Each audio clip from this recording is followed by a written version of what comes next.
Hey everybody, what's going on? Hello. Welcome to Crypto Night in Canada. It is me, myself, and I, the Three Stooges, here tonight by myself. Nancy is out at a dinner meeting, or she says so. She's probably watching and is going to start making some smart-ass comments on the comment board here, and it's going to kerfuffle one of us. But anyway, then we've got joining us tonight, Haas from Haas Hodls. How you doing? Not too bad. I mean, it's a pretty green day, so I can't complain at all. Excellent, excellent. And we got Rye from the HiRye. What's going on, brother? Just rocking and rolling, living the dream, dude. Living the dream, yeah. And the coin chaser. Hey, you're not out on your porch. You behave yourself this week? Kids are asleep. Okay. And we have the great white vapor, Ken. How's it going, buddy? I need a shave. You need a shave, I know. AKA Johnny.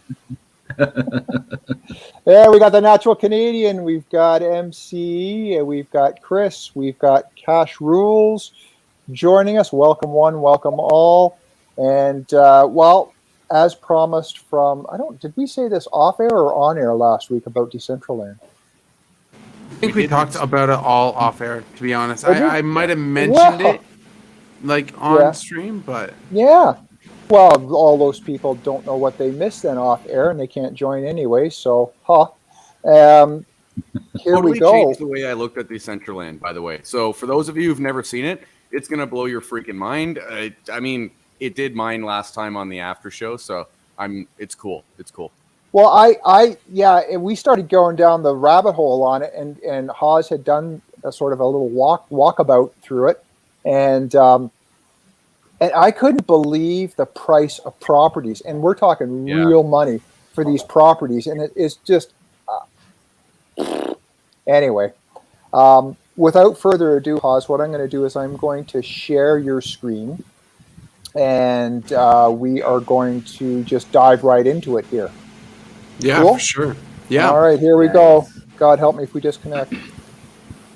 Here we go. Hey, Nate's on. Welcome, Nate. So okay. A couple of things. Cool. Yeah. For anyone that doesn't know, Decentraland's native token is mana. I've personally been stacking a little bit of mana for a little bit as I started learning a little bit more about the blockchain, about the game, about the potential of it. Now, I want to preface a couple of things. There's not a lot of users. Like, it's not a huge, mass amount of adoption, but there are some big players that own a lot of properties. So think of like virtual property. Now, hopefully everyone here has seen something of those like VR chat memes. I'm sure it's come across like your YouTube feed at some point. It's similar to that, but running on the blockchain. Now, what this ecosystem brings is a whole market and a real estate for not only NFTs that you can dress your character up on, which I'm not going to talk about. It's not important at all for kind of the investor aspect of this, but it's about virtual property and having virtual real estate in key areas in Decentraland, which is their virtual world. So obviously there's a marketplace for all this where people will legitimately go buy and flip parcels of land. They can combine parcels and make them into like a bigger chunk and eventually make them into whole cities. Like you see these big blue parcels here. This is all owned by one entity, making it one big city, and they can develop whatever they want to put on there. There are casinos, like actual casinos that you could go to and gamble at, where they actually have hosts to greet you and deal the cards and everything else. I think Polygon Matic is working on their blackjack system. But you'll notice that on this big map here, there are a couple of different colors. Now, each tile is a parcel. It's a plot of land. Each blue tile is a plot of land that's on sale, right? So you might be asking, how much is a piece of land? Well, if you look at the center of the map, we have our Genesis block, which is where someone would spawn. Then right by there, you have a couple of pieces of land. One piece of land right here is showing to be selling for 1 million mana, which I'm not sure what the price of mana is right now, but I'd roughly guess that it's way more than the 71 cents it was a couple of days ago. So that's around $750,000, so somewhere give or take that number. Now, land can be more expensive or less expensive based on exactly what makes land more expensive or less expensive in the real world, which is location. So where that piece of land is. So for example, if you go maybe out into the boondocks, you have no real like road around or anything else. This one's 25,000 mana.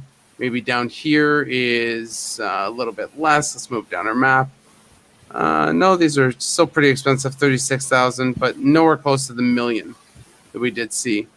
You will find sometimes some cheaper prices somewhere in the like 6,000 mark, 6,000 mana. Like I think this one, all right, this one's 4,750 mana.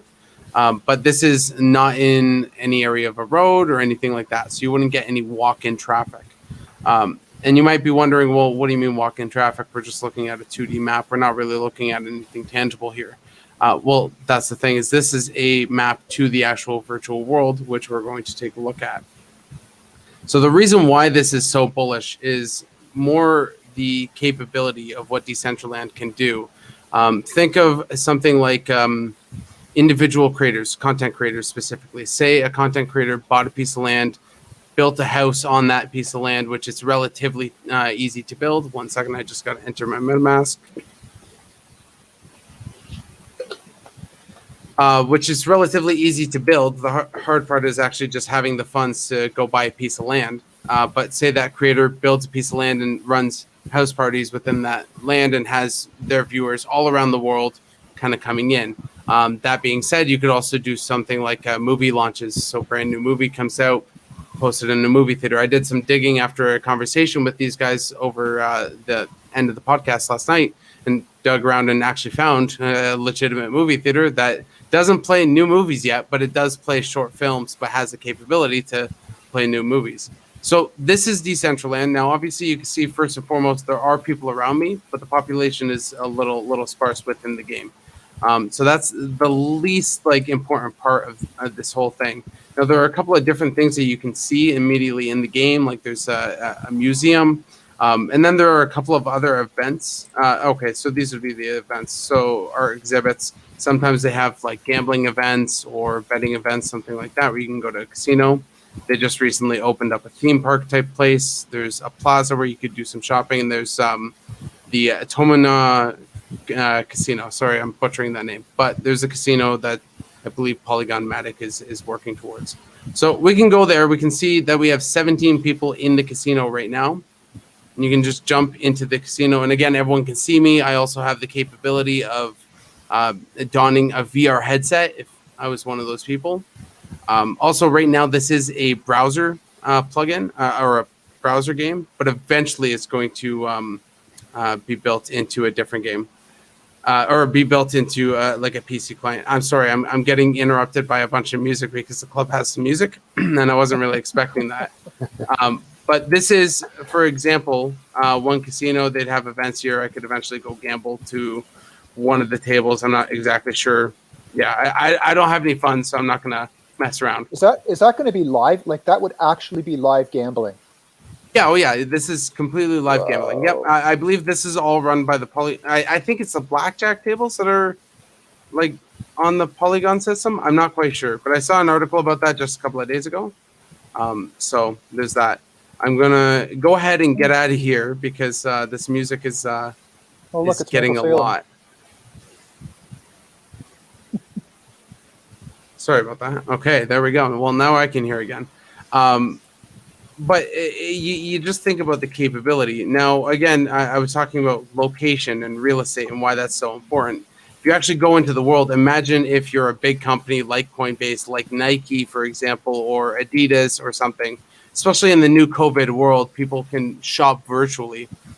Maybe not for clothes, maybe for other things. Maybe order a new MacBook by going in and talking to a sales rep without walking into a store. I'm not saying that this is going to be right around the corner, but I'm giving ideas of what this could be later on down the road. So we're walking into more of the player-owned area. So we see one guy. Everyone will love this. A nice little Habs logo. Tim, I'm sorry, buddy. I'm not a Leafs fan. I have habit with this. Well, I'm not necessarily a Leafs fan either, but okay, well, that's good. That's good. You're redeeming yourself. My eyes. So there's and this is just the power of what you can do. Now we can wait here just for a little bit. So the whole point of Decentraland, especially like there's the Coinbase Center, there's another a series of big businesses that have a building and property within Decentraland. And it's a way to have that virtual space. But you also think about the real estate, and the virtual real estate could actually appreciate over the course of maybe 10, 15 years. And maybe it's not going to take that long for you to get your ROI. Right now, people are literally flipping plots of land and making an income. So there's a lot to do in the ecosystem. I don't own property myself. I'm just buying mana, and eventually I will buy a piece of land, and I'll be sure to have some sort of Haas Hodels party. But this is why I've been so bullish on Decentraland and eventually NFT games like Decentraland. But are there any questions, I guess? Wow, that's something. Sorry, Sam? No, go ahead. I'm looking at it right now, and there's only one utility for me. So there's obviously everyone's going to find something different, whatever relates to them. Obviously, like that museum there, I'm sure there's going to be cool stuff that relates to everyone. But I think on the business standpoint of things, that guy, whoever paid to represent the Habs is walking away. Unless it was the Habs, I mean, they're walking away with a bunch of free advertising when this really does come to fruition. And there's a population going on Decentraland, but obviously right now you can't see anyone. It's sparse. It's beginning stages, right? But it's cool to see that. I think it's a cool idea for sure. When I saw it, my whole mind changed on it. But I'm not buying a piece of land right now. But I think it's really cool. It's a really cool starting idea. Yeah, I think that when we were looking at it last week, when we were off air, it wasn't cheap to get something that was. I mean, it's just like real estate where it's prime location, right? You know, and I mean, Haas had us into some places where it was like an art gallery, and there were live NFTs, pardon me, for sale, which is kind of cool. And then there were what were those arenas? There were. Do you remember the arenas? Like there were some big name arenas that are real down in the States, and they had some property that was there, and I don't think that we went into them, but you know, I mean, come NFL time or whatever, I can honestly see that people who don't have TV or don't have the ability to stream probably could gateway through this into it, and that's could be the gateway for people, another way to stream a game or an MMA fight or whatever the case is for people who aren't going to pay for it outright for that service. Or there was actually a soccer game that was hosted maybe I want to say a couple of weeks ago that everyone watched within Decentraland. Yeah, it's absolutely crazy. I mean, it's as I was just sort of saying, I've been following it's some of the things that have been coming up over the past week for me is Axie Infinity and that NFTs, I guess on what is it, OpenSea? No, NFTs. Where was it? Axie Infinity becomes first. Ethereum's first NFT game to hit $1 billion in sales. Okay, so big deal. But I mean, you can see that it's growing. That this segment of the market and this idea is starting to grow huge. You know, and I think that it's summertime. So you know, as you know, Ryan and Haas and myself see our viewership go down in the summer. I think that once fall hits and the dirty weather hits, and if there's another dreaded LD, then you know this type of Decentraland platform is really going to get some legs on it. Is that you, Haas? That's not me, but you know, that's someone who made a lot of money on Doge. I think this might just be an NPC. Nice big old Doge, right? But like I think you make a lot of good points, and like I think people shit on NFTs a little bit too much, not really recognizing where the technology can go. And like I get it. Maybe you're not so into buying a piece of digital art, but maybe somebody actually is into buying an NFT that represents a digital piece of music, right? That gives back directly to the artist that made that piece of music. Maybe somebody actually wants to do that. There are a lot of people that just want to promote and help out the artists. And support their work. And there are a lot of people that really care about ownership, and having NFT technology really allows that. I'm not saying that the market's huge, but what NFTs allow us to do, it's going to be big. And then if you look at like Cardano, just putting out their NFTA type tokens. So it's definitely got a future, NFTs in So general. I mean, we all know. I'm just watching. I think it's Len. It might be Joy. It could be Len. Just sort of comparing it to PS5 and stuff like that. And we all kind of know or have an idea and have heard of PS4 and what is it, Microsoft 360. I don't know, these game boxes, game whatever they are. I don't have them. My son does. But they all started with Atari. And Atari was kind of like the archaic. You started somewhere. Are we at this stage with what we're seeing right now with Decentraland? Are we sort of at the Atari stage? Because I certainly don't think we're at the PS5 stage, meaning we haven't evolved to that late. Graphics wise, you're at Atari at best, and TurboGrafx 16. This looks like TurboGrafx. But 16. I think you're almost at that level with two different industries, right? Because you're there, well, at least in the case of Decentraland, because you're there, one, with the VR, right? Because VR is not there yet. VR is still barely Atari days, if that. Which, that's surprising, seeing VR now. VR is actually pretty incredible. And then blockchain, too. It's still all incredibly new. So these are two incredibly new merging technologies that have a lot of potential. Where it's going to go, I don't know. I'd say that this market is definitely speculative at best. So that's how I look at it, at least. It's sure got a lot of legs and got a huge presence with being speculative, Mm-hmm. I mean, and there's a number of competitors in this market already. Not necessarily the same as Decentraland in that, but you've got My Neighbor Alice as one. It's more of a cartoon, and it's more about building your land and your island. But then you can sell your island and things that you achieve, grow crops, create things. So it's similar, and it's which one's going to win, or can multiple, kind of digital worlds exist together and still be profitable and engaging. Right, these are all big ifs, but it's very early. This is definitely saying this is Atari, and what are the next iterations going to look like, and when are they coming? I see this image here on the right, the sort of the green, and I don't know if that's right there. How it's very, very squared edges and stuff like that. I come from the world of simulation and driver training, and that's where the simulator for driver training and some simulations started out as, with very, very square edges. And in a matter of years, it was fairly, had come, leaps, bounds, and galaxies with its presentation and with its visual presentation and stuff like that. So, I think that one particular thing you're talking about was on purpose. Just because you're looking at the pillars, for instance, and they're rounded and they're shaped properly. Right. I think that's pixelated art is popping up, that stupid picture of a rock.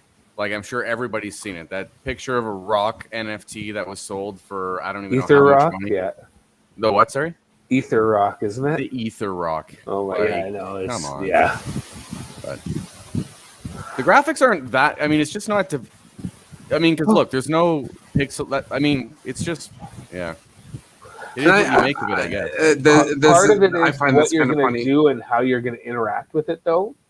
And it's not as much about the graphics and so on as what you're going to do and how you're going to do it, and especially the relative anonymity that you'll get in there if you want it and so on. That's more of what this game, I believe, is geared towards, especially right now. But I don't hold any coins. I'm very interested, and I've been watching this project. But I got burned on NFTs early in my my coin choosing days, so I've definitely done some hands off for a while now. But this is definitely one that I find interesting. I'm waiting to hear how many horses you buy, how you choose, how you're going to breed them. I'm waiting to hear how you race them, dude. I want to know. I need some gains first. Yeah, what was that conversation about last week? Who was that got on about the horses? That was me. That was you. Yes. Well, our 25 viewers don't know what the hell we're talking about right now with horses, so do spill the beans again. So it's called Zed Run, Z or ZED Run, and it's NFTs and they're racehorses. But and it's someone explained it kind of as like a breeding game that you can race your horses. So you would have this horse, and you get one free race to kind of see where its skills are, and then you enter it with funds. And the cheapest races are $2.50, and then they can go quite high. And it's been around for a couple years, but the interesting part is that there's only going to be 36,000 of the Genesis NFTs, which are the kind of originally created by the program. And then after that, they've got classes, and that's what's going to define, rarity, class, things like that. And lots of people are already racing. I've seen people with hundreds of horses in their stables and, running channels, and I'm just fascinated by it. Like it totally would probably turn into more of a hobby obsession. It would. I'd be obsessed. Man, I'd be breeding. Now, I will tell you this. I'd be breeding like crazy. Dude, did you see? I don't know if you're on Tim and Nancy's Facebook page. That's in the description below if you're not part of it. But when I posted right the day after that you were talking about your racehorses NFTs, there was that I don't even like saying the word buy because it's like personifying something. You'll get what I mean, but you can buy strippers and have them work for you and get tips now as an NFT and you can. What is your name, Huggy Bear? So you can. I posted it on your Facebook page, but you can literally hire these NFT women and position them. I guess it's I don't know what's going on, man. But I died the day after you told me about horse racing. I saw that. I died. It was classic. Yeah. So I don't know why I haven't bought any. I'm watching it and I haven't even bought any, and I'm fascinated. Like I want to do this. It's just I'm not moving my position yet. But I think it'd be fun. How deep are you into this, Haas, with the Decentraland? I mean, like I have a decent amount of tokens, not enough to really buy a piece of property. That should go to show like what I valued this project at. So like, I mean, like I'm not going to buy something out in the boondocks, but if I do buy a piece of land, it's going to be by the road, right? Maybe somewhere in the north of 10,000 mana, give or take. Hopefully I get something at a good price. But right now I'm just stacking mana kind of thing. So, and I don't, this is why I had Haas, and thank you very much for doing that for us. But what is the competitor to Decentraland? I think you got a lot. I mean, it's such an open market, right? And there's, I don't know if there's going to be one that wins it all. And I especially think when you look at something and you're investing at it for the gaming aspect, and I think a lot of people are looking at right now crypto games and like what to invest in. I'd be very, very careful. I'm not the type of investor that would take such a risk at betting on one game or the other. What I see right now is a frenzy in the Decentraland, the real estate market. And that's what has attracted me, at least, to Decentraland. I see that there's still a lot of stuff happening. So that's why I'm kind of, hitching on to that wagon. But at the other side of the coin, there's going to be a lot of different plays that you can work through that might generate a similar type of yield. But I think right now Decentraland is, I would say, the number one that I know of. It's at least rank 88 in total tokens. Wow, yeah, that it's incredible. I mean, it's something. I mean, I've seen just briefly a couple of things sort of in the news in the YouTube University about how gaming is growing immensely in popularity, and it's something that I don't know a lot about, and that's on purpose, just because I can't know everything and worry about everything about NFTs and gaming and coins and Bitcoin and Ethereum and stuff like that. You don't sleep at night, and it's too many balls to keep up in the air type of deal, right? I mean, I'm trying to scale back as opposed to acquire more. I'm trying to use what limited assets that I'm in right now. I'm actually trying to expand that limited profile as opposed to increasing my profile with limited exposure, if that makes any sense.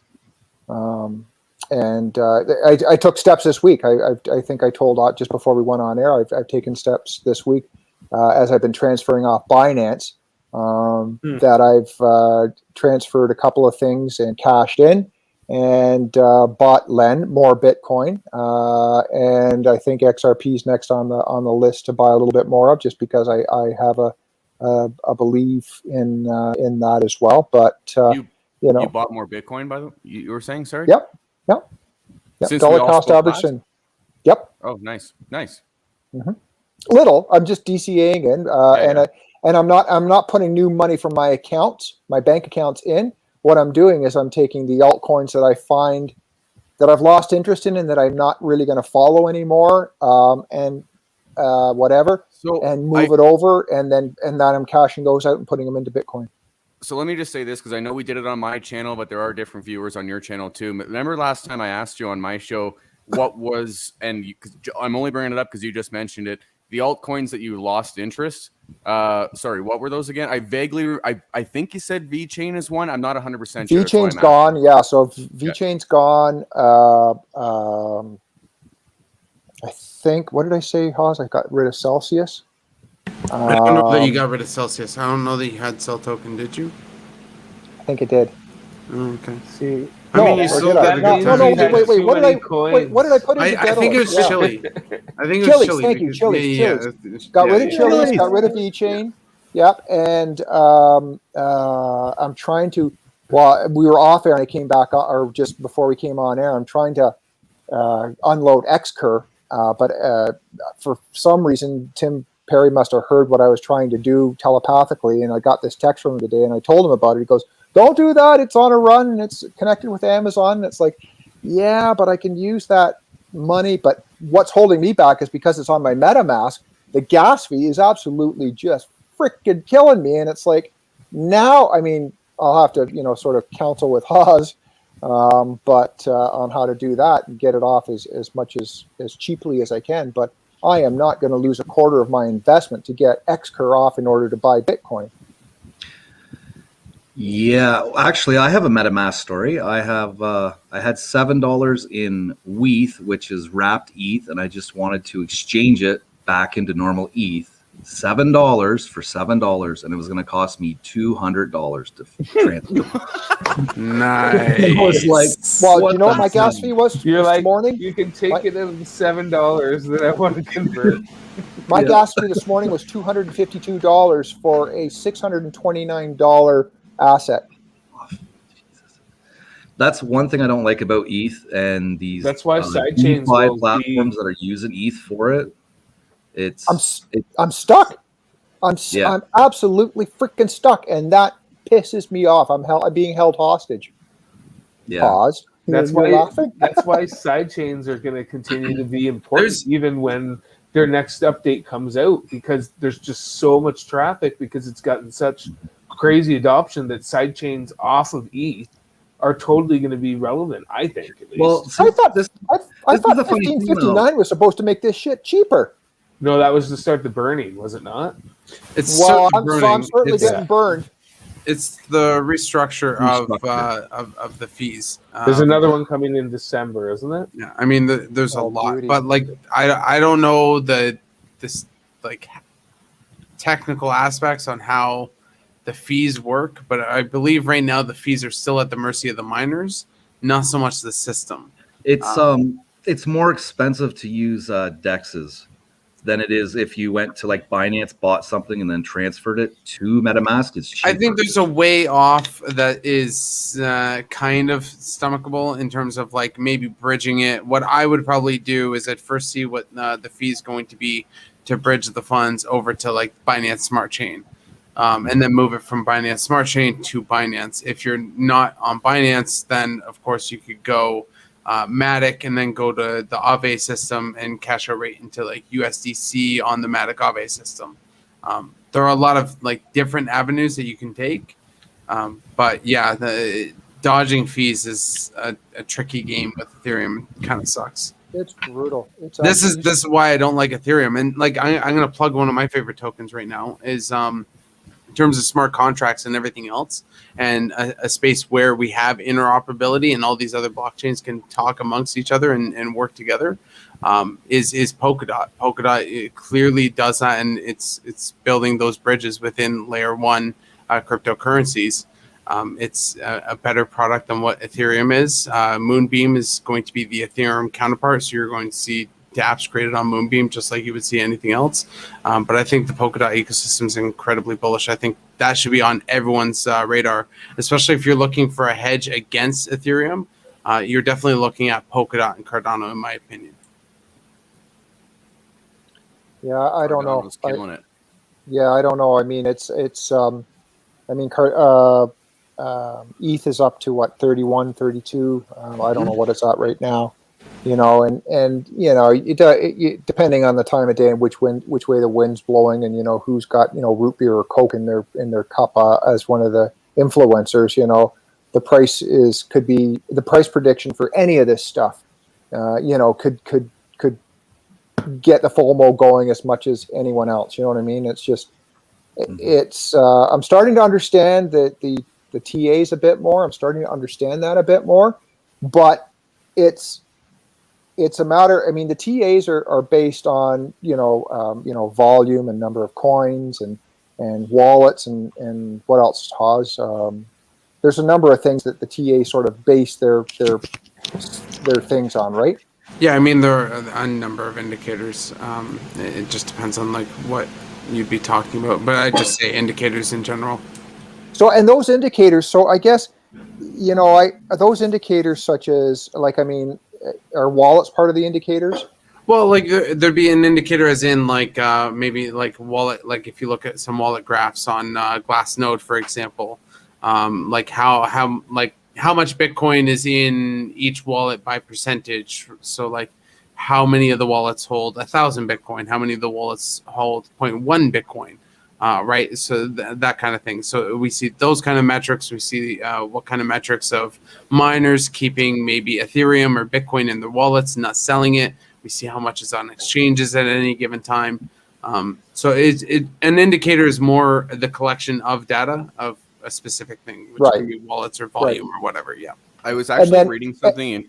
Tim, sorry, just because it's relative to what you and Haz were just saying, I was reading something pretty interesting. It didn't have the time to bring it up on my live stream earlier today, but it was about how Wall Street's suffering with how the market's changing in who's investing in the market, right?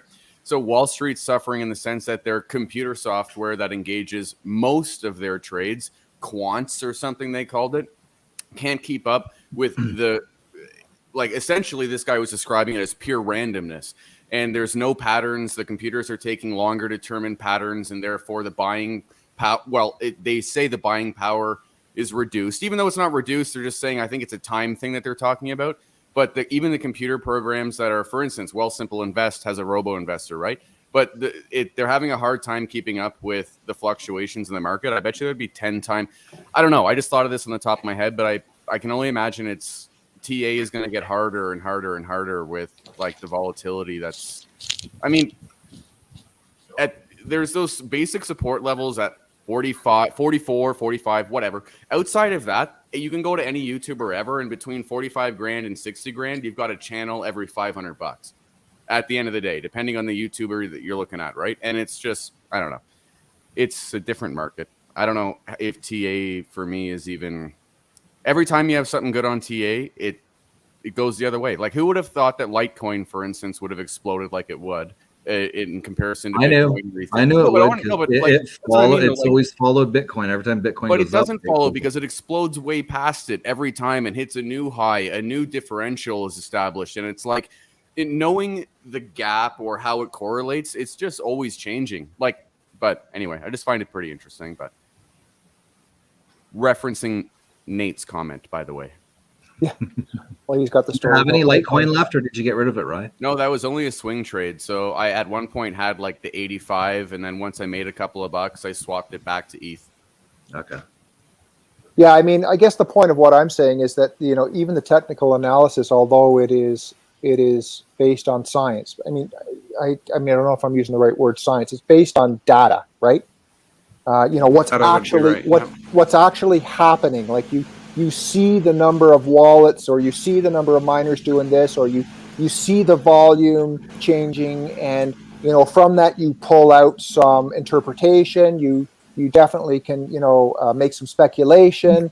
I think I think what really gets my goat is I don't have a goat to put up, but what really gets me is how someone can go and say, here's what it's going to be by the end of the year. How the F do you know that? You know what I mean? Like, how do you know that any coin is going to do that based on what we presently see today? That's what gets me going.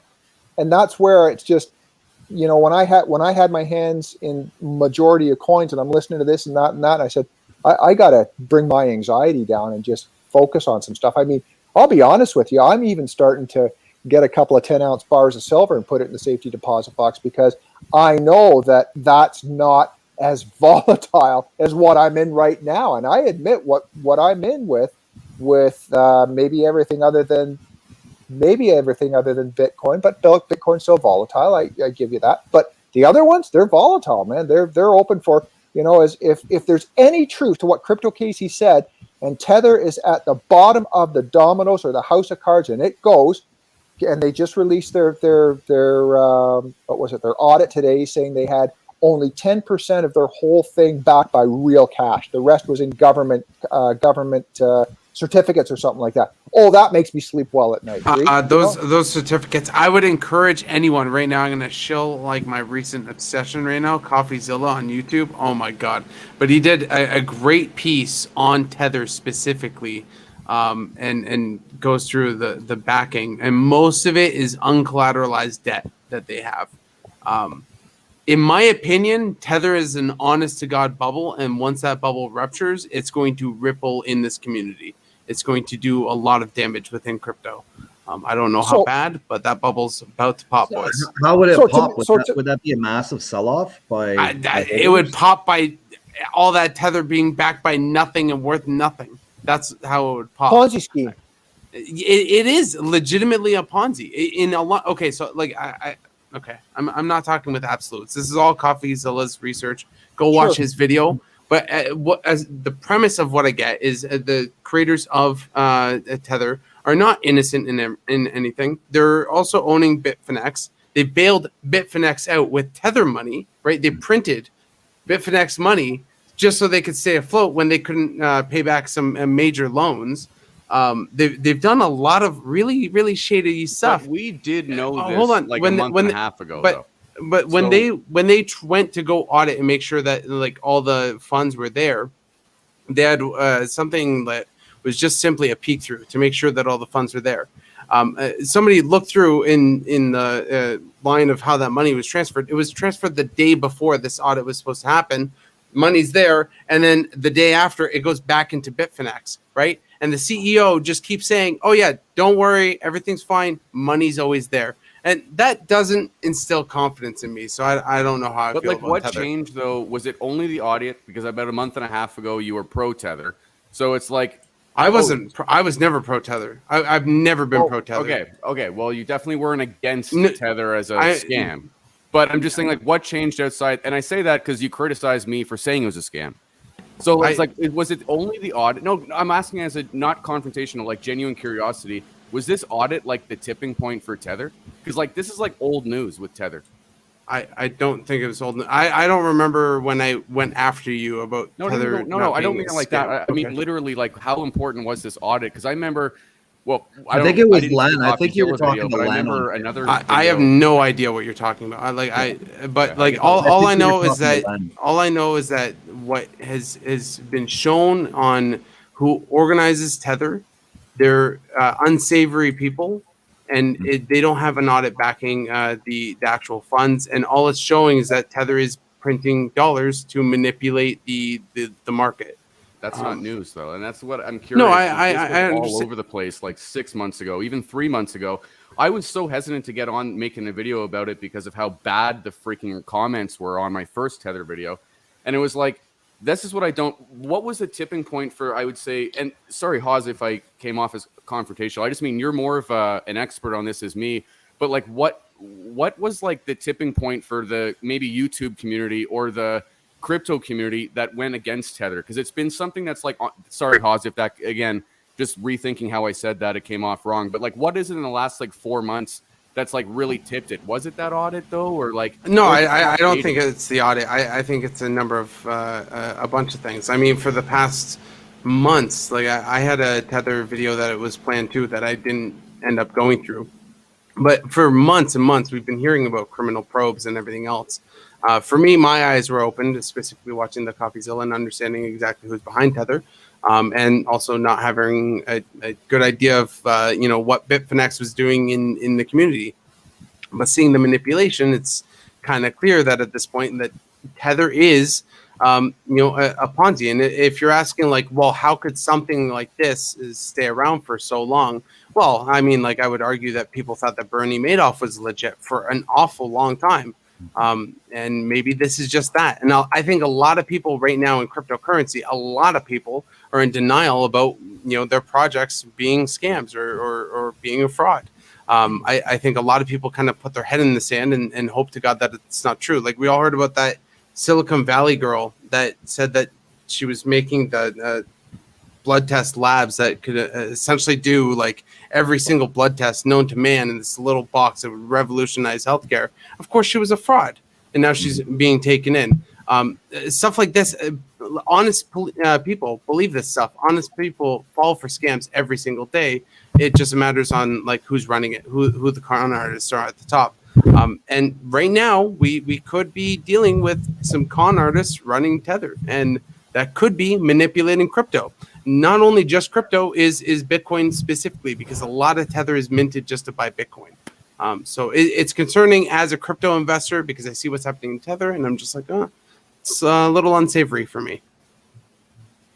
But just to be clear, I've always been bullish on, or not bullish. I've always been a staunch user of USDC because they actually audit their cryptocurrency. They're regulated in multiple different countries. So I've always for the like ever since I've been in crypto, USDC is my go-to. So. By the way, Haas, I know I've said it 10 times, but I'll just say it again. I did not word that correctly. No worries, dude. Okay, cool. No, I was just curious how, like, because it did suddenly shift on the YouTube side of things, like, really quickly. I was just wondering what maybe triggered that on your end of things, like, or not just for you, but like what the I would say like writing's been on the wall, and specifically, like I said, I've been looking at because I read like what news is coming out, and I've been reading the criminal probes on Tether for a while. Since I started my YouTube channel, I actually had a thumbnail way back from the early beginnings, and I decided not to go ahead with the video because I didn't know enough about Tether at that point. But ever since then, I had always used USDC because like the writing was on the wall. We see these crappy articles talking about Tether. So and you see this article here that you guys are posting on screen. Thanks for that. But it's backed by essentially nothing but debt, Bitcoin, some other assets, and some cash paper. But a lot of this is just treasury notes. And I got a question for you, dude, because I think maybe you, Ken, Neil might, maybe Tim and I don't know this, so maybe you guys might know it. Are there within the crypto space, are the accounting rules the exact same? How do you mean?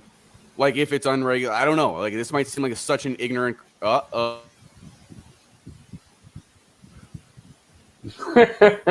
was awesome. You froze the camera, Nancy. You made him take a double take. It looks like one of those 70s TV shows intros. She shows up. Did you guys even hear my? No, but I was honestly curious about this question. I thought maybe Haas would know, or any of you other guys. But are the accounting rules any different? Like, or is maybe Tether exposing how wild the accounting rules are, even on the equity side? Well, I think I think right now, okay, here's the thing, and this is an unpopular opinion for everyone in chat, and I know, and some people will actually be on my side, but some people won't. I think right now cryptocurrency and DeFi is in real dire needs of regulations and needs to happen. A lot of people don't agree with that. A lot of people want super free market, and I like free markets myself, but I also like not having open scams, right? Or a token called Save the Kid token, where it's literally pumped up by celebrities and then drops, right? Like I don't want this kind of garbage in this market. That's not what we're here for. I don't want a company that's just printing what we think is a USD, and it's not in fact a USD. In fact, it's backed by nothing. We don't want that. We don't want another Federal Reserve. That's not what we're looking for. So of course we want some sort of regulations within cryptocurrency. In a lot of ways, I even agree with the new KYC laws because a lot of people don't like it. But I mean, KYC is a part of my everyday. Like I work in insurance specifically. Like we need to do KYC. We're one of the biggest companies in Canada. We have a duty in Canada to do KYC and know that our customers aren't criminals or funding terrorist organizations or laundering drug money or whatever it is. These are actual regulatory requirements. So instilling these requirements on crypto brokers doesn't actually seem that far-fetched to me, but I get it. A lot of people don't like it right now. So, I mean, it is what it is. There are some regulations that I don't agree with that clearly stifle innovation. Higher taxes is one of them that we don't need right now. But we definitely need to foster innovation in the area. But we need to protect people from themselves in a lot of ways with where they're investing their money. And I mean, like if you're investing in MILF token, I mean, objectively, you kind of deserve to get rug pulled. But still, MILF token shouldn't be a thing. That's my now. point. Okay, I got one more. Go ahead. Go ahead. I got one more question for the crew. Just because that infrastructure bill had the debates, they were debating yada, yada, yada. And then this morning, they kind of pushed it through the Senate. Now it has to go through the House at the end of the month. It'll be a minute, right? But it didn't really pan out for crypto. The two amendments that we were hoping, the first one would have been sweet. The second one would have been a compromise. And we really didn't get any of it. Ted Cruz, funny enough, was one of the only people standing up for crypto, and you wouldn't really expect it, but it was a hit. Do you think that that's kind of priced in, or do you think that that's going to follow later on when quarters start reporting and taxes are due for 2021 and put that into 2022? Like, do you think that's going to price in or carry on for everybody? I don't know. It's just a genuine opinion question. I honestly don't know. How's the sound on that? Is the sound okay on that? Yep. Yeah, we hear you fine. No, I had to switch mics. That's all. Oh yeah, nice mohawk, dude. I didn't even see it until you turned. Sweet. Nailed it. Oh wow! Wes, Look at Wes you. had one like that. Yeah. Wes did his hair like that. Yeah, our son. But yeah, no, I mean, I was just this afternoon was watching sort of the 15, 20-minute piece that the Canadian Bitcoiners had on about this exact bill going through and how there's people talking about it and making laws about it that really don't know their arse from a hole in the ground, and that there are only a select few people who are actually in the United States are trying to stand up and saying, we need to sort of think about this a little bit more in depth, that before we go pushing something through, right? That's another thing too. Do you think that there's going to be a boomer pushback, if it makes any sense? Like in that, I'd be willing to bet that if you broke the demographics down for those investors into crypto, it would probably match pretty close to my channel in that 18 to 40 age group is probably the massive portion.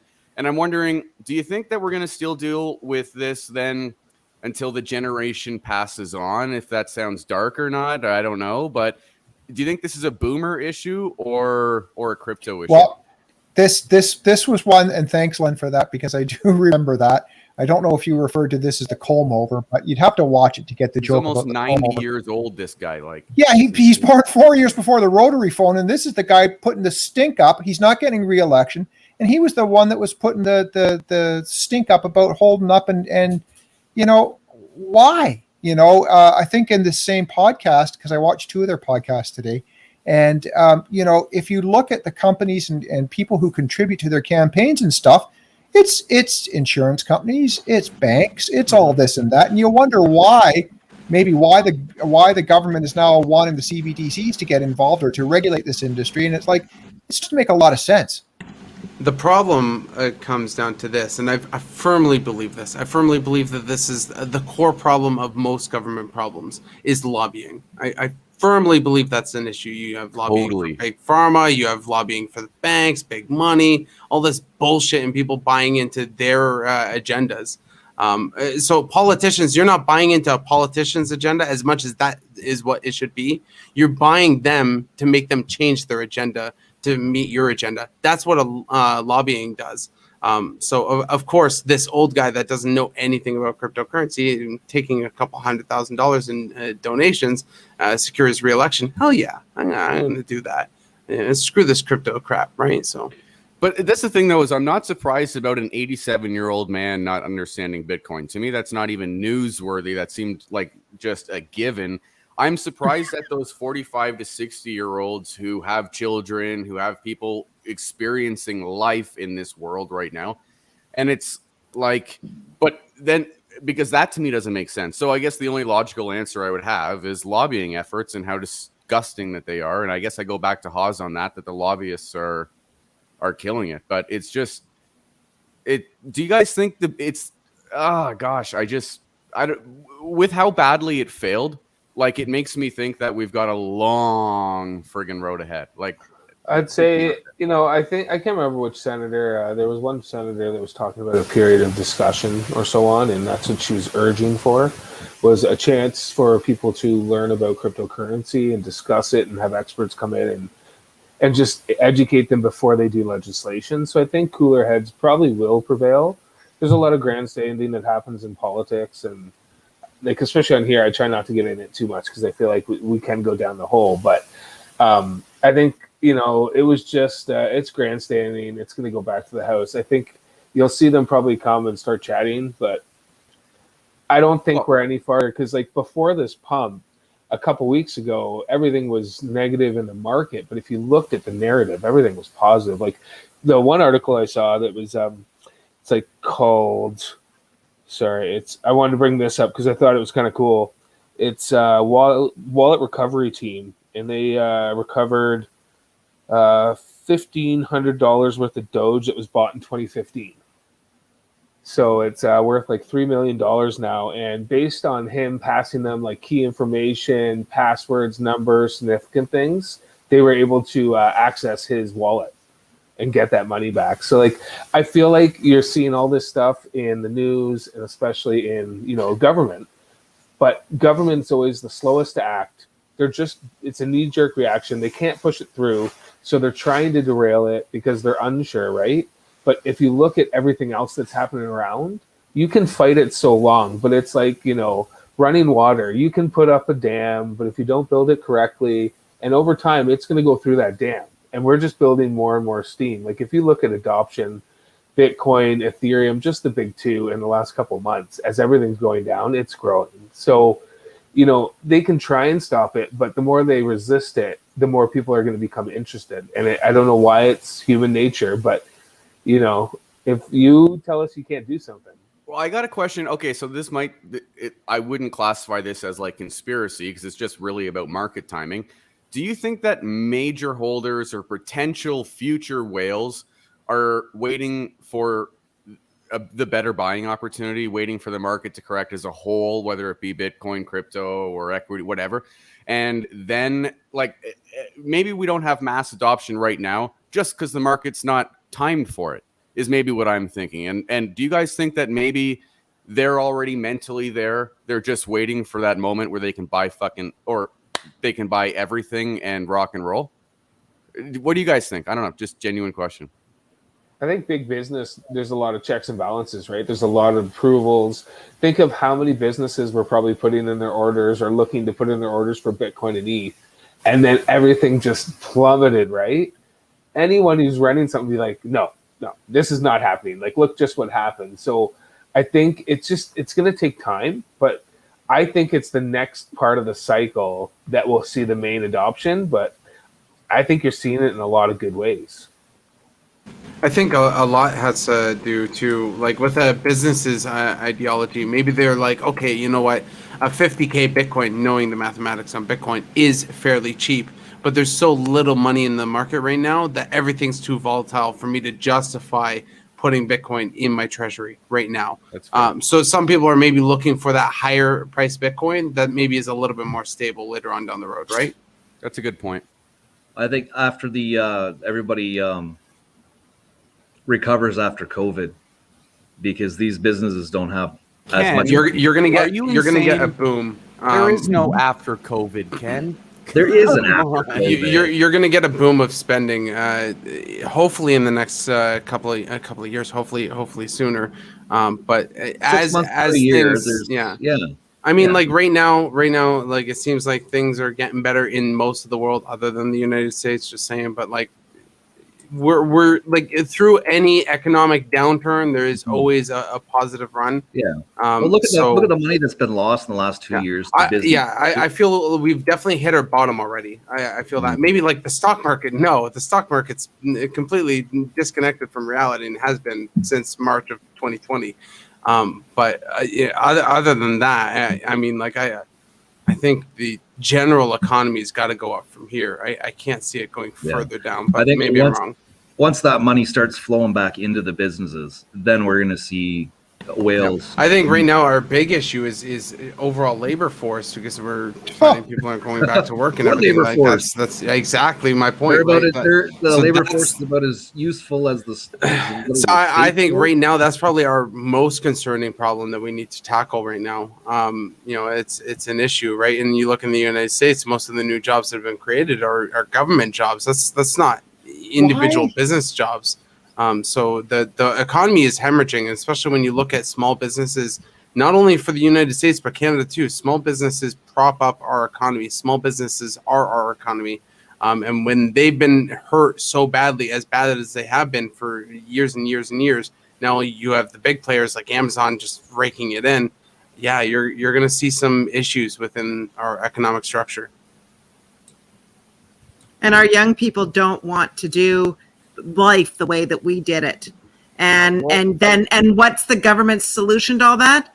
They stifle innovation, they stifle creativity, and they're trying to push down things like what's going on in the crypto world. And the truth is we need to let them innovate, because we need innovation. We're not going to get back to where we were, because people aren't going to go back to doing what they did before. People just aren't. On my live stream earlier today, there was the Dallas president for the Fed chit-chatting about. Now, we can't deny, and Nancy, this is where you're the absolute expert, but numbers have been getting better in the United States now for 2 months, at least if we're talking about CPI and then Canada for inflation. They're getting better. Okay, so that might just be a total cover of what's to come. That might be the calm before the storm, right? But do you think it's the calm before the storm, or why do you think those CPI is down, or even at expectation for the states compared to the So can you do me a favor before we make that definitive statement? Because I actually haven't looked it up. Can you quickly tell me, in the US, what do they include in the CPI? Because I feel like they've taken like food out of the CPI. No, okay. So that's perfect. So I don't have the document launched up right now, but I was watching earlier today someone who broke down from the government of whatever, US, and Haas, maybe if you want to look this up, go for it. But the US government, whatever their statistics bureau is, okay, bakery items, for instance, and then beef. I remember, if we're just talking food, I was watching this video, they went up. Gas went up like crazy. Rental units inflation in the United States, month over month, was only 0.2%, which only relates to year over year at 2.4, which is pretty good for rental units, right? So there were certain spikes in areas. For instance, air travel went down 2%, deflated. So there's a lot of areas, but they did include food. They've actually swapped the way that they calculate the CPI and the PPI, which is the producer price index, coming out tomorrow, ladies and gentlemen. Catch it on my live stream. But that's not as important as CPI. But they're including food. I can honestly say that because I noticed right off the bat that of the food, bakery items went through the roof. For good luck, dude. It's on. Okay, now you've made a mission. Now I'm on a mission right now. It's out there, dude. It's their statistic. Okay, it's out there. I'll show you even the video I saw. But you can bring that up. Good luck, dude. It's the equivalent of StatsCan.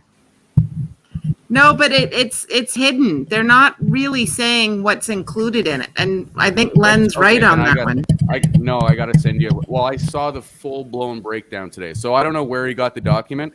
I don't think I was reading a Photoshop document from this guy. So like I'll see if I can find it for you, but And he's saying CPI content's hard to track down. It's because they always change.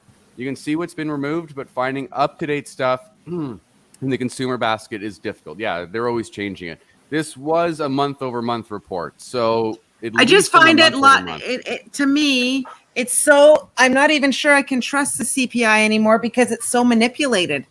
Like there needs to be some consistency on what they're allowing in there so we can actually see what inflation is at. One thing I was wondering too is because the CPI like he said, their basket is says what's bakery, like bread literally was listed. That's how deep this went. Muffins was listed on the report. So anyway, like it is out there, Len, if you want to go check it out, it's on their website. Go check it out. I'll find a link for all of us and we can look at it. But sorry, Nancy, what were you just saying?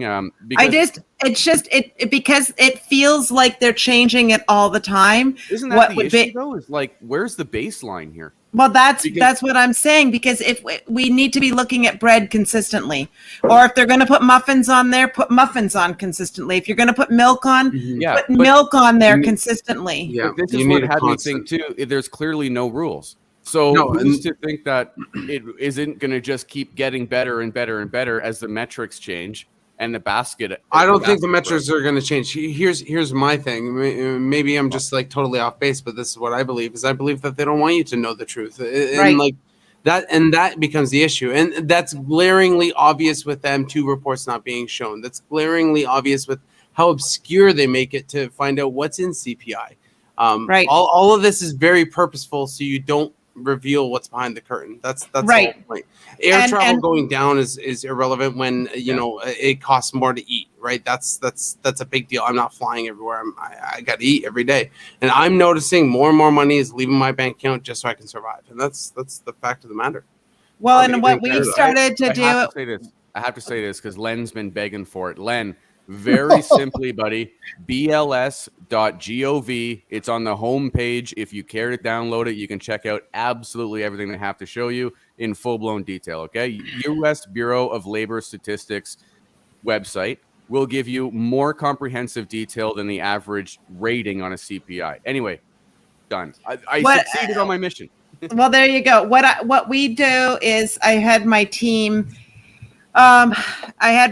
in Grand Rapids, Michigan. They're our business intelligence team, and they use the MicroStrategy software. So I feel excited. That's why I always like Michael Saylor and MicroStrategy. But I had them run inflation numbers. So now they do it for the whole company.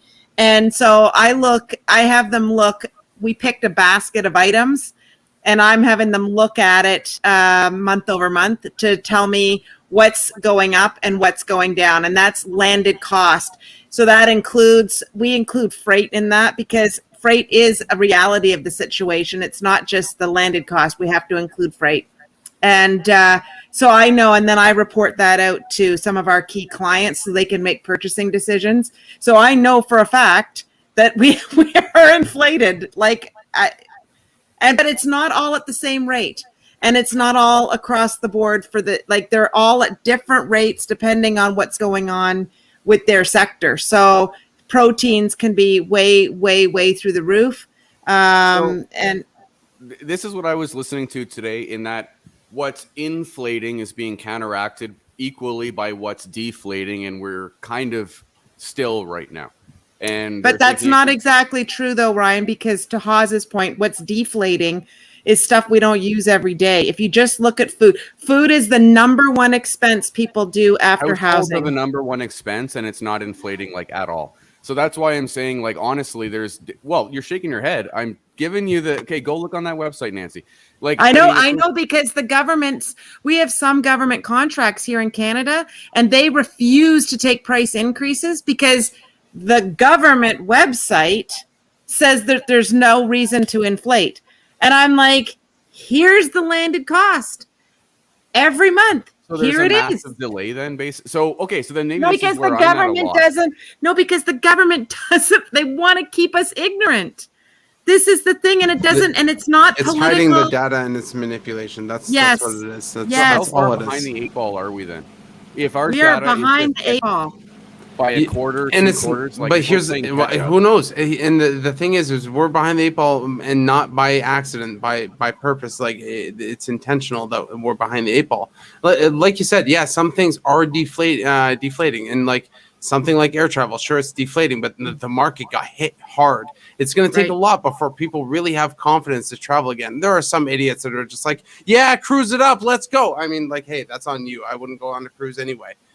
But those industries are going to hemorrhage for a little bit, so they're going to reduce their rates to get people on. But the fact of the matter is, when you're buying milk and you're on paycheck to paycheck, and you have 4 or 5 kids, and you have your car breaking down every day, you're not thinking about a cruise or plane travel or anything else. You're thinking about how much more those eggs are.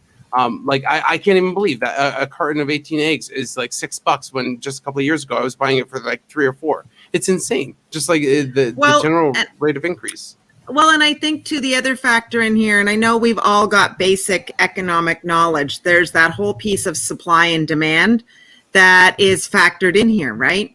And so when demand is really high and supply is really low, it's going to automatically drive the price up.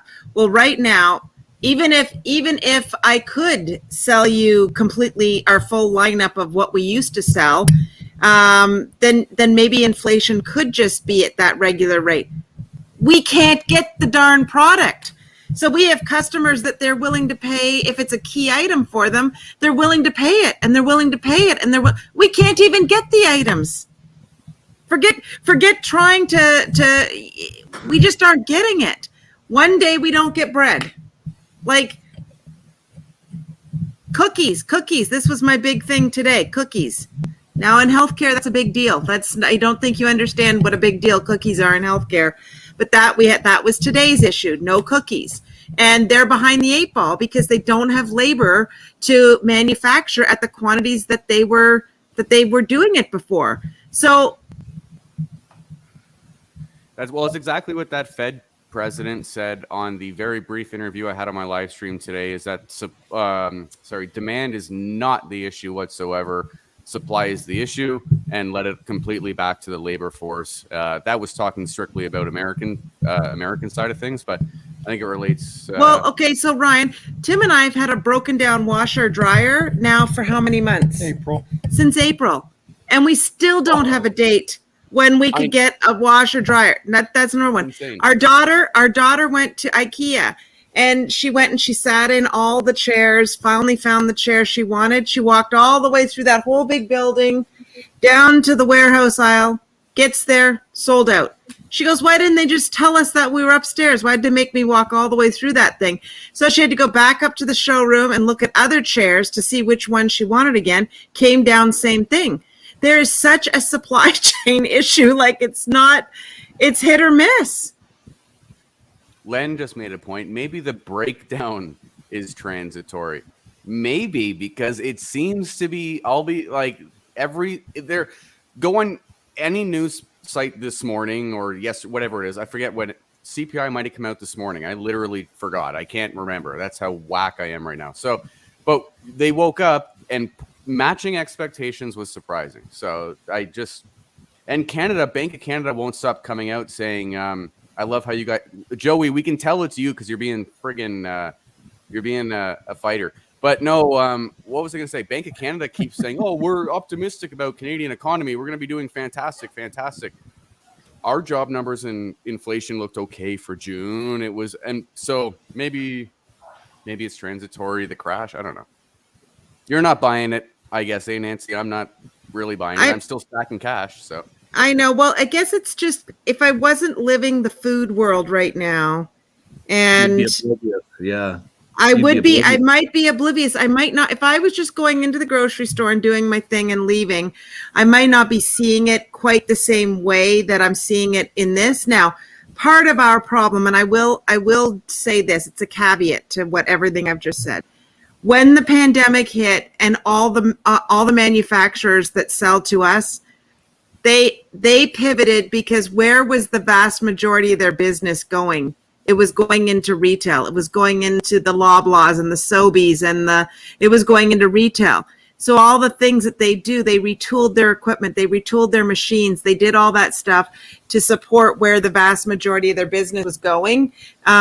So we got, now part of it is they don't, it's hard to rejig that. We need it in larger pack sizes. We don't sell packages of cookies. We sell packages of cookies, you know?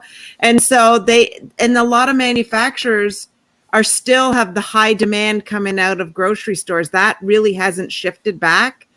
And so where do these manufacturers place their time and their energy?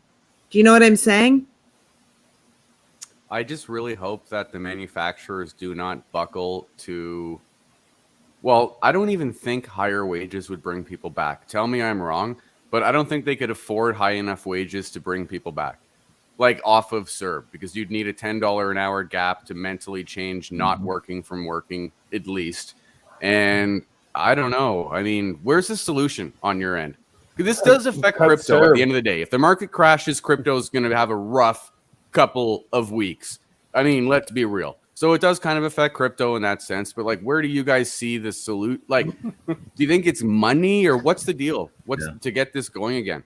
Too many people, like, I don't even know what to do anymore. I don't even know if an extra $5 an hour would get a minimum wage worker to stop working, because they'll make more delivering pizza and rejecting your $5 an hour raise. So then businesses can't end collecting CERB because it's all under the table. Like, I mean, at the end of the day, I can't see there being, I don't know what the solution is. What do you think, Nancy? The money's going to run out eventually.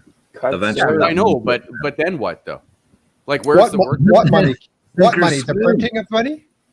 Yeah, that money doesn't run out. It just eventually is worth nothing. They can't keep just paying people to stay at home. It's just watch them. You can't do that. Well, sure they can. This is a whole new arena that we've just walked into. This is a new game. This is a new sport. I mean, this is something that they can't go back on, and Canada's not the only one doing it. There's a lot of countries doing it right now. Well, yeah, but they've also cut it down from $2,000 a month to like $300 a week, so $1,200 a month now. So they've already started cutting it down. Yeah. So it's gone from 900 biweekly down to 600. Yeah, it's $300 a week now. It's $300 a week now. So people are already going to be losing out on $800 a month. So they're slowly bringing it out. Like, you know, I think the government is realizing that people just don't want to work because they can sit at home and collect a paycheck from the government. Well, when the airlines drop prices, they'll be motivated to go back to work to pay for vacations. There you go. There. Everybody wins. Everybody wins. Yeah. Or they can go to Decentraland. They could go to Decentraland. There you go. That's where we're all going to go live there. But I think if I could, you know, and Mojo makes a good point. A good point. Get that one off. Get that. Yeah. Outlook unclear. What does the word begin with? Yeah, we might as well buy an 8-ball. Well, if I had an 8-ball, here's what I would say. I think may happen. I think as things go forward. And businesses realize, like, let's just talk about Starbucks for a minute. Starbucks and Tim Hortons. They right now, at least up in this area, they are going to drive-through only. They're closing their dining rooms, and they've shortened their hours because they only have enough staff to cover off what they can do. And so, if I was to shake that magic 8-ball, what I feel like we could see in the future is going back to like those photo. Remember, again, some of you are too young to remember this, but we used to have those drive up photo places where we would drive up, drop the negatives, and then you'd drive back up and you'd pick them up. But they were very, very small footprints and drive through. And I feel like with coffee, it would be cold. Anyways, I feel like that's what we're gonna start to see. Because they're paying big bucks for that retail space. Like, I think retail is what sometimes it can be upwards of $30 per square foot, right? So they're not going to want to keep that big space open if they can't have diners in there. And so I think you'll start to see more and more and more of this. We have this phenomenon going on right now. They're called ghost kitchens. And so when you're ordering from an Uber Eats or a DoorDash or wherever, and you're going through menus and things like that, and you're seeing even very famous concepts, not Chick-fil-A because they actually have a store right now, but it could be other things like that, where you're ordering and you think you're getting it from that store. It's actually a ghost kitchen where they're having one kitchen, but they have multiple concepts that they're producing food out of, and they're in warehouse spaces. So you're not actually getting it they're not paying retail, and they have no wait staff. Yeah. In Calgary, there's about 20, and they actually, I could bring it up on Skip the Dish right now. They call themselves Ghost Kitchen, and I actually thought that it was a food truck. I thought it was a food truck line, to be honest. But there's Ghost Kitchen, XYZ, ABCD, all the way down the line, and that kind of blows my mind. That's what I was always thinking, is it's always just one group of people doing it, but they occupy 75% of my Skip the Dish list. It pees me oh. And there's MC Paradise. I know she's responding to somebody else's thing, which she talks about. This is what you get when you rely on business plan that's focused on minimum wage and minimum wage employees. Well, the fact is that we, the end consumers, dictate what a business can and can't do. We dictate what we're willing to pay a cup of coffee for. Clearly, for Starbucks, people are willing to pay $5 to $8 for a cup of coffee, for the experience, for the whatever it is that what they get from that situation. And so when you have low cost items like that, it dictates that you've got minimum wage employees that are needed to do that. It's not that, and can you imagine if we paid people like what we pay people in a hospital to pour coffee? Can you imagine how much coffee would cost us? To put that in perspective for some people too, like I think back to when I got my first cell phone, which was an iPhone, the brand new iPhone that came out. I think I paid like roughly $400 for it. And you look at a phone now, it's roughly like maybe $2,000 for a good one. It's because the cost of labor in China went up, dramatically up, way past, because now they have a lot of laws protecting the workers that they didn't have just a little while ago. Right. So yeah, the cost of labor directly impacts how much we're paying for a good. Right. So it just, I mean, we can even look at it when I was a kid growing up talking about that, and it was sort of the reverse. You could go to the mall and like buying a sweater or something was a big deal. Like you kind of saved up for stuff because nobody had a million things. You had a few key things when you were growing up.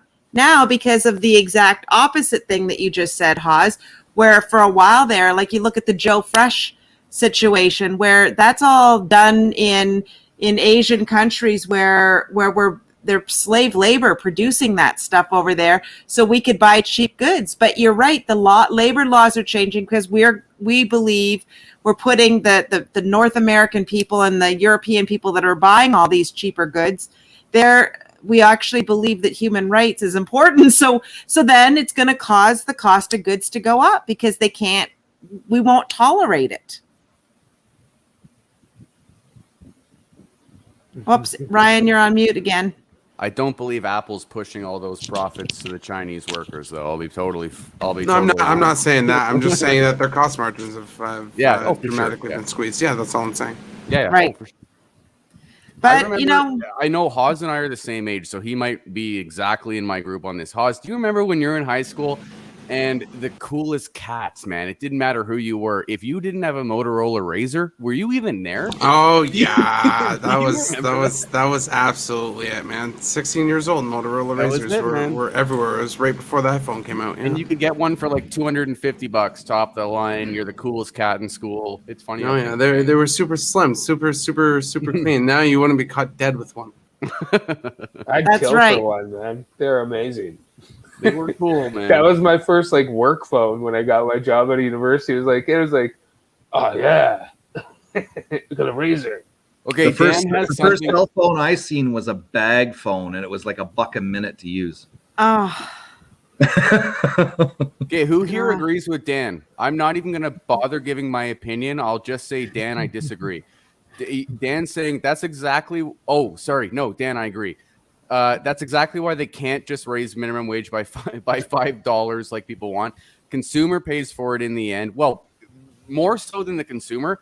The business and the employee tends to pay for it more than the consumer. A lot of employees are gone before the consumer. But you look at what happened to Tim Hortons just a couple of years ago. Literally, all of their staff lost benefits after the wage got increased by $1 or something. Amazing. Yeah. Minimum. Oh gosh. But you know what? At the end of all of this, what Dan's point is in here does relate back to crypto, because here's at the end of the day, and it relates back to what you guys were saying earlier when you were talking about what went on in the U.S. with that whole debate with that older senator storming out and, you know, doing a mic drop on that. At the end of the day, we need to let young people innovate. That we need to. We need to find a way, and we need to let the minds go and not stifle creativity and not stifle innovation, because I don't think that all of a sudden now, even if they let the CERB up, because I think there's too much talk now about universal basic income and all that sort of jazz. I don't believe that we're going to go back to the way it was before. So we're going to be in this for the long haul. And the only thing that's going to dig us out of this is not demanding people go to work or letting so many immigrants in to do those low-paying jobs. I think where this is going now is we need to let people innovate. And the only way we're gonna win here is by them not stifling regulations and putting things down on stuff that they don't understand. They need to open their minds to know that the world has now changed, and it's changed forever. So that's lucky us in Canada. Well, I don't know if it's lucky us, but if you're looking for side work, lucky you. There might be an election coming up, so vote. Might be. Well, yeah, I mean, they're It's prepping. coming. Yeah, I guess there is. It's coming. Said, but yeah. It's coming. I know two people in Oakville. I've acquaintances with two of the MPs that are liberals in Oakville, and they're both knocking on doors already. I don't. What? Okay. I usually don't trust until I get the phone call from Elections Canada. They are. Are they wearing their mask? I don't know, but they're That's also not very posting liberal it. of them. That's right, and they're not, and they're posting it in social media. I love MC Paradise. Totally agrees with me. So, anyways, ban him. Her. Well, I think it's a her. Okay, it's a her, Tim. We learned that. I'm joking. No, I'm not. Anyways, her. Why can't they just be they? Or they. Oh boy, we're going to go down that path. Why can't they be they? Maybe They they can want be. to be anonymous. Have that They can discussion be. at work. But, you know, Why don't we dear. just call them MC? We MC. can. Hammer? Just call him Hammer. Well, there you go. Yeah. Anyways, From my age. Predict the Yeah. unpredictable. Yeah. Mo is saying predict the unpredictable. Yeah, it's true. And because it's unpredictable, it's got some predictability to it. She's right. So, yes, when things are unpredictable, they're predictable because they're unpredictable. There is a sort of order in chaos, right? Yes. You can pretty much, you know how there's people in your life. Now we're in this watermelon mustard conversation. Ryan isn't even cracking a smile at this. But sorry. you know, there is some predictability in chaos, because we all know people in life, truthfully, that every time you get with them, they are chaotic and they're What do you unpredictable. mean by get with them? Well, you know, Not the way that hang you're out- saying it. Oh my goodness. Well, you're all dolled up. You probably had a few drinks. I don't know. I had no drinks and it was a business meeting, but thank you for telling me I'm all dolled up. That's a I- terrible business meeting. Why I'm What not do you in mean? business. That's Why enough, is there Neil. no That's drinks? enough. You're getting me into trouble. That's enough now. Oh my Easy God. now. First of all, Easy there, I had to partner. drive. Down, Tonto. And I Fair, live with fair. a guy that told me he would divorce me if I drank and drive. So I kind of like him. I think I'll keep him. But what I There you mean go. by people getting together is like if we all got together in Kitchener, you guys came over, we were sitting on our patio looking at the pond. You know that there's always those people that come that are just like they're unpredictable. You don't know what kind of mood they're going to show up in, or are they going to be crabby? Are they going to be happy? How are they going to come? Well, it's predictable that they're going to be unpredictable. That's what I mean by that. Okay. Got it. Do you realize that when we go off air, there's going to be more of a debate, and you just set me up for like an hour I'm never going to get back, right? Why? Because you didn't let her drink? No, By the way, Well, I mean, Tim is kind of Canada's safest driver, right? Like, by definition, he should be advocating Show that. everybody the drinking t-shirt that you way, got. so kind of Did you proud. That's right. Did you show everybody the t-shirt you got today? Somebody brought you? no. It was cute. He had a client give him a t-shirt that said Canada's best driving instructor. Oh, It was so small, I don't know if it would fit over his head, but it was still good. If you wear that shirt, I'll wear my daddy-daughter squad next week. No, dude, Amazing. you don't understand. No. This is extra small going on an extra large body. This has got bad news written all over it. And You I might get think more clicks. she put it on a female's shirt. I am not putting that on it's got- to it's save got my the- it freaking would make life. for a great thumbnail then. Yeah, totally. Oh yeah, well I'll tell you, you rub the old tummy of the Buddha because that's all that's going to be showing. Well, you can put it up on your wall, right? Or put it in a frame. There you go. You know, you just need to stop talking now. Can't do it. Can't do it. Holy shit! Debbie wants you to put it on. Shall I let you go get it and you put it on? No, I think you should. This is No. like the mustard. I tried the Put mustard it in the mail. on. Oh, Everybody Mojo, I wants don't you drink. to. Mojo, I don't drink. Put it on. We'll take a Anymore. picture, turn it into an NFT, make you millions. There you go. That's it. Oh, Video for it. that I'd do it. Just like if Somebody you run will down- buy it, and they And will when be someone in buys from the Asian area. I guarantee it. You Oh, okay. Ah, Legit- ridiculous sense for the legitimately, hold on. thumbnail. I want to say this. Legitimately, Tim, if you take a picture with you wearing a shirt that shows your midriff or whatever and sell it as an NFT, My I midriff? swear. Listen, you think I I swear am, Charlie to. Well, no, Daniels? you're saying it's really small. I swear to God, I will buy that NFT. What am I'm not saying anything I small. will buy. Let me get I that will straight right here. invest. There's I am nothing an that's investor. small on this I want body. it. I want it. Okay, I'll put it up in my wall on Decentraland at the hospital crib. We can all party around Thank you so It can be much. like that one artist where after the sale happens, part of the Now the whole contract community's getting in on is- this. is the destruction good. of Now the she's trying to shirt get that the only shirt. exists in an NFT. Hey, app. hey, we need to do it now. Like, there's an obvious demand. no, we like, don't. look at chat. Yeah. What is Chat, this do we not weed? need this NFT in What our life? is this Come We on. can print it on T-shirts and blankets. Like, come on. Listen. Scar. Deborah, Right there. stop. This is the use case right here. But guys, you want want a a use hat. case? I want a Here's your hat. use case right now. We'll have to come up with a community token, right? Okay. Well, you they'll can be access token all the right. NFT They'll be drop. token. Can we see this? There you go, honey. See?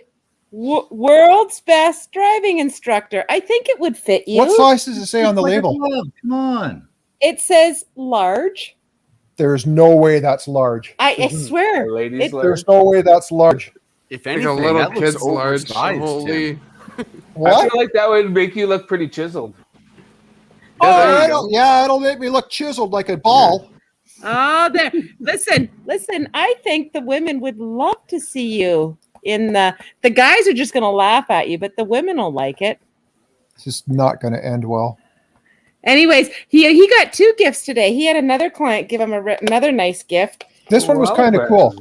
Honestly, Yeah. I'm like, These are I should clients that maybe got their miss. license reinstated. Oh, that's nice. Oh, This wow. one's So this you one's do some nice. rehabilitation. Yeah, Oh no, this for real. one is made from the sumac from Carolinian Forest in Norfolk County. So this is from a lady who has acreage down in Norfolk County here, and Oh, this wow. pen was made from a tree, from the bark of a tree on her property. Oh, That's kinda wow. neat. That is so Yeah, cool. that's really cool. So It's not a bone. Get away from it, dog. yeah. So anyway, so Tim has some very nice clients. I find it interesting that it's only the women that ever give him gifts.